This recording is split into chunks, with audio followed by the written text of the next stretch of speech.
ഉപ്പളയിൽ ജലസമൃദ്ധമായ പൊതുകിണർ അപ്രത്യക്ഷമായി. ഞായറാഴ്ച വൈകുന്നേരം വരെ ചുറ്റുപാടുമുള്ളവർക്ക് കുടിവെള്ളം ലഭ്യമാക്കിയ കിണറാണ് തിങ്കളാഴ്ച രാവിലെയാകുമ്പോഴേക്കും ഇടിഞ്ഞ് താഴ്ന്ന നിലയിൽ കാണപ്പെട്ടത്. This news sponsored by Bobby Chemmanur international jewellers.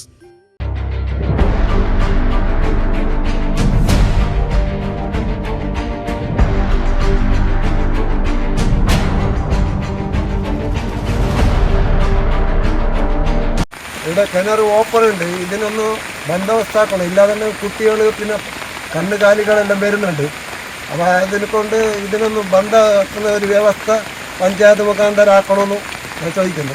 Uppala Bhagavathi ഗേറ്റിൽ മംഗൽപാടി ഗ്രാമപഞ്ചായത്തിന്റെ ഉടമസ്ഥതയിലുണ്ടായിരുന്ന പൊതുകിണറാണ് പൊടുന്നനെ അപ്രത്യക്ഷമായത്.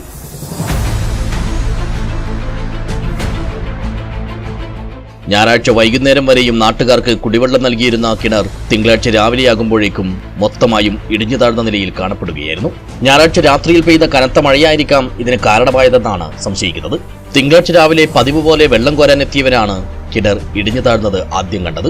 കിണറിന് 50 വർഷത്തോളം പഴക്കമുണ്ടെന്നും കടുത്ത വേനലിൽ പോലും ഇത് വറ്റാറില്ലെന്നും പരിസരവാസികൾ പറയുന്നു. അതുകൊണ്ട് തന്നെ പഞ്ചായത്ത് ആൾമറയടക്കം കെട്ടി കിണറിനെ സുരക്ഷിതമാക്കിയിരുന്നു.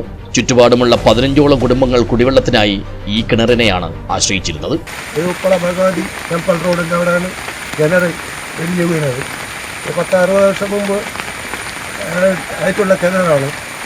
അപ്പോൾ ഞങ്ങൾക്ക് കുടിക്കാൻ ഭയങ്കര ബുദ്ധിമുട്ടാണ്. 10-30 വീട്ടിന് വെള്ളം കൊണ്ടുപോകുന്നുണ്ട്.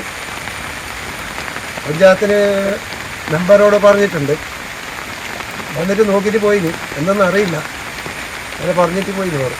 വലിയ തോതിൽ കല്ലും മണ്ണും ഇടിഞ്ഞു താഴ്ന്ന് കിണർ മൂടപ്പെട്ടതോടെ ഇവരെല്ലാം വലിയ പ്രതിസന്ധിയിലായിരിക്കുകയാണ്.